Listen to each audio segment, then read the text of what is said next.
At my graduation, the stadium buzzed with cheers, camera shutters, and families calling out names. I should have felt proud, relieved, something. But my phone vibrated and everything inside me dropped. Right there, in the middle of the ceremony, Dad texted, "Don't expect help. You're on your own." The words cut sharper than they should have. After 6 years of nonstop research, late-night coding, and living off grit and caffeine, this was what I got. While the dean called out names, I sat frozen in my gown, pretending nothing was wrong. But that text wasn't the message that changed everything. My name is Emily Carter, and for as long as I can remember, I've been the daughter who overthinks everything. At least that's what my dad likes to say. Growing up in a small town outside Boise, Idaho, ambition wasn't something people admired. It was something people warned you about, like a storm you shouldn't walk into.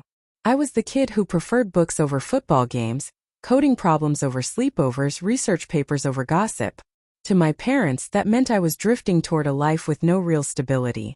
They never understood what I did. When I tried explaining neural networks over Thanksgiving dinner, Dad laughed and told me to stop talking like a robot. Mom waved me off, saying I should focus on finding a job that made sense.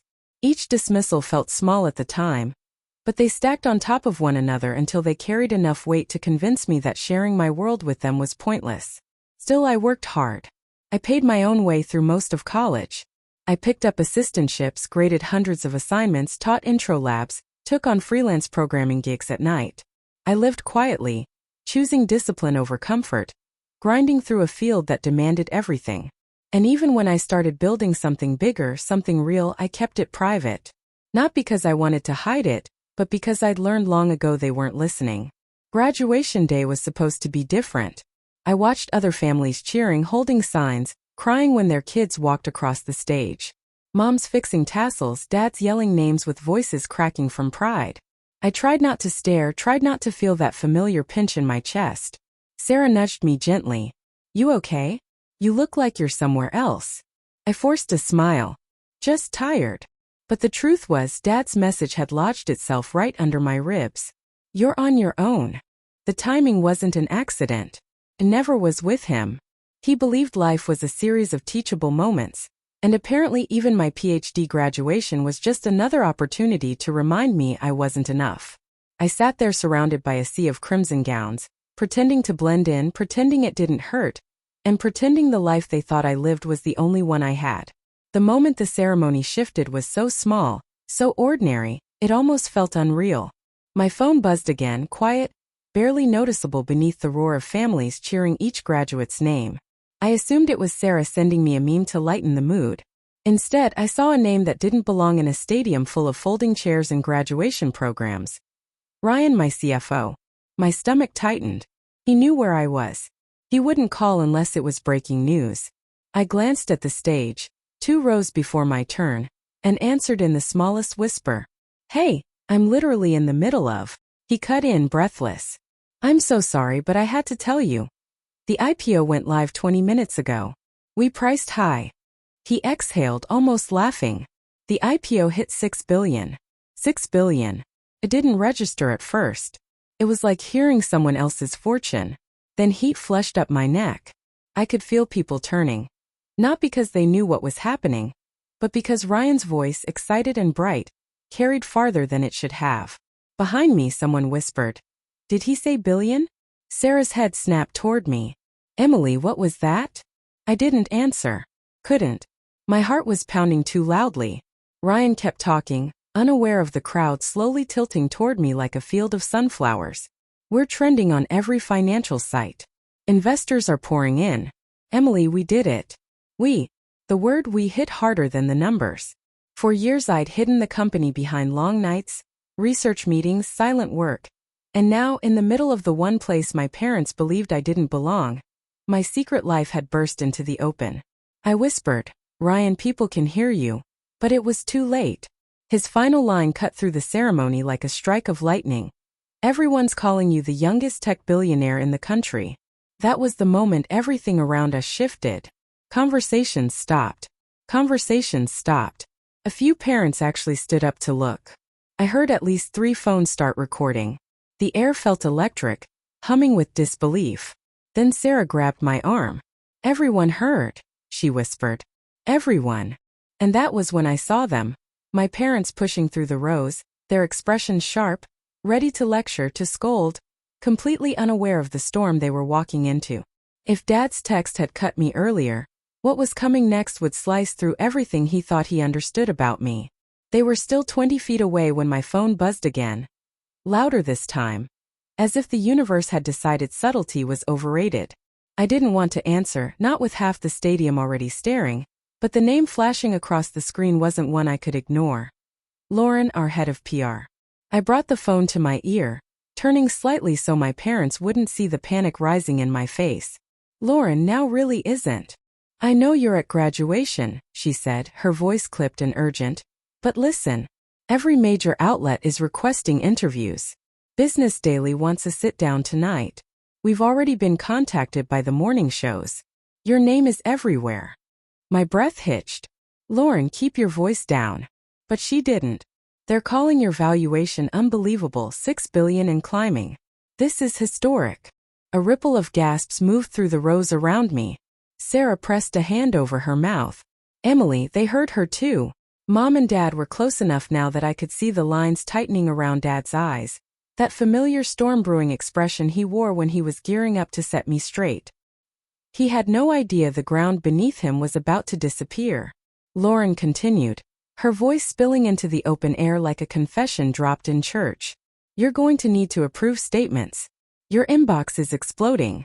Multiple universities want partnerships. This is huge, Emily. I closed my eyes for a moment, not to block the noise, but to process how fast my two lives were colliding. The private world I'd built in silence, brick by careful brick, was no longer private. My parents, the last people I wanted hearing any of this out loud, were now stepping directly into the fallout. I forced a thin whisper. Lauren, I'll call you back. But when I lowered the phone, people were still staring. Phones still pointed. Some were even smiling, excited to witness a story they'd probably repeat for years. I was there when. And my parents, they stood barely 2 feet away now. Mom looked thrown off balance, scanning the faces around us. Dad's expression was harder. Confused, irritated, trying to piece together what he'd just walked into. Emily, he said sharply. What on earth is going on? Why are people looking at you like that? For the first time, I didn't shrink under the weight of his voice. Because for the first time, he wasn't the one holding the narrative. Dad's voice sliced through the noise again, sharp and impatient. Emily, answer me. What is happening? Dozens of eyes flicked between us, waiting. The stadium buzzed with a strange mix of excitement and confusion, like people sensing a storm but not knowing where the lightning would strike. I stood slowly, smoothing the front of my gown, trying to steady the tremor beneath my ribs. Maybe we should talk later, I said quietly. Dad scoffed. No, we'll talk now. His voice rose enough that a few more heads turned. You storm off to get a PhD no one asked for and expect us to applaud. And now you're causing a scene at your own graduation. Sarah inhaled sharply beside me. Mom shifted uncomfortably but didn't intervene. It was always like this. Dad spoke, Mom fell in line, and I learned to swallow my explanations whole. Not today. Before I could respond, my phone buzzed again, loud, insistent. I almost ignored it, but the screen lit up with Lauren's name. Dad noticed. Who keeps calling you? He barked. Is that another one of your little campus jobs, Emily? You can't avoid real responsibility forever. A small bitter laugh escaped my chest before I could stop it. Dad, that's not who's calling. He frowned. Then who? I didn't answer with words. I answered by hitting speakerphone. Lauren's voice burst out, bright and unmistakably energized. Emily, the valuation just jumped. We're past $6.2 billion. Investors are pushing the projection even higher. Also, you need to prepare for the press. They've already named you one of the youngest self-made tech billionaires in the country. Silence. Silence so heavy it pressed against my skin. Lauren kept going, unaware she just detonated a bomb in the middle of the graduation ceremony. Board members are thrilled. Multiple agencies reached out about contracts. And the foundation wants confirmation that your donation will still be announced this month. Lauren, my voice shook. You're on speaker. A beat. Then oh God. Okay, well, hi. Someone in the crowd actually laughed. Dad's face drained of color. His mouth opened, closed, opened again. Mom clutched her purse so tightly her knuckles went white. I ended the call and lowered the phone. The air around us vibrated with whispers. Did she say billionaire? How old is she? That's her dad. Dad swallowed hard, his voice suddenly thin. Emily, what? What was that? There it was, the question he'd never asked me in years. Not why aren't you normal? Or when will you get a real job? But the simplest one. What do you actually do? I looked at him. Really looked at him. You texted me this morning telling me I'm on my own, that I shouldn't expect help. I held his gaze. Dad, I haven't needed your help for a long time. His brow furrowed, confusion battling with pride and something like fear. I don't understand. I know, I said softly. Because every time I tried to tell you about my work, you shut me down. You thought I was wasting my life. You never listened long enough to see what I was building. Mom finally spoke, her voice trembling. Emily, sweetheart, we didn't know. I know you didn't, I replied. Because you never asked. A wave of murmurs moved through the crowd. Dad shifted, visibly uncomfortable under strangers' eyes. I reached into my bag and pulled up several entries on my banking app. The anonymous payments, the help with bills, the support I'd quietly sent home over the last 4 years. I turned the screen toward them. These were me, I said. All of them. Mom covered her mouth. Dad leaned in, squinting. You paid these? Yes. But why didn't you tell us? Because you always told me I couldn't take care of myself, I said. So I figured you'd never believe I could take care of anyone else. Mom's eyes filled with tears. Dad stared at the phone as if it were a detonator. And one more thing, I added, feeling a steadiness rise through me. I did get a real job. I built one. Then the press arrived, cameras, microphones, people shouting my name. The security team stepped in to control the crowd. Dad flinched as flash after flash went off. A reporter stepped forward. Emily Carter, can you confirm the IPO numbers? Are you officially a billionaire? Dad turned toward me slowly, his expression collapsing. There it was, the moment the thumbnail had promised. Dad's face when he realized his helpless daughter had just become a billionaire. I inhaled deeply. I didn't want revenge that humiliated him. I wanted truth. So I spoke clearly, without anger, without triumph. Yes, I said. The company I founded reached a valuation of over $6 billion today. And yes, that means I'm independently stable, and have been for years. A collective gasp rolled across the nearby graduates. The reporter pressed forward. And your parents? How do they feel about your success? I could have said anything. I could have thrown them under the bus. But revenge isn't violence. It's clarity. They're here today, I said. And we're all still processing. But I know they care, and I know they'll understand my work one day. Mom started crying quietly. Dad's throat bobbed as he fought for words. Emily, he whispered. I don't know what to say. You don't have to say anything right now, I replied. We'll talk privately. He nodded slowly, the weight of every assumption he'd ever made settling onto him like a collapsing roof. As security ushered us toward a quieter area, the press still calling after us, I realized something monumental.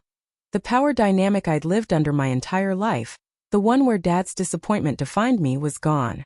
Not because I'd become a billionaire, but because truth finally had a voice louder than his judgment. Security guided us to a shaded corner near the stadium entrance, far from cameras, far from the crowd still buzzing with the headline they just witnessed. The quiet felt strange, almost hollow after the storm of attention. Dad sat down first, elbows on his knees, hands clasped like he was praying. Mom stood beside him, eyes red, mascara smudging at the edges.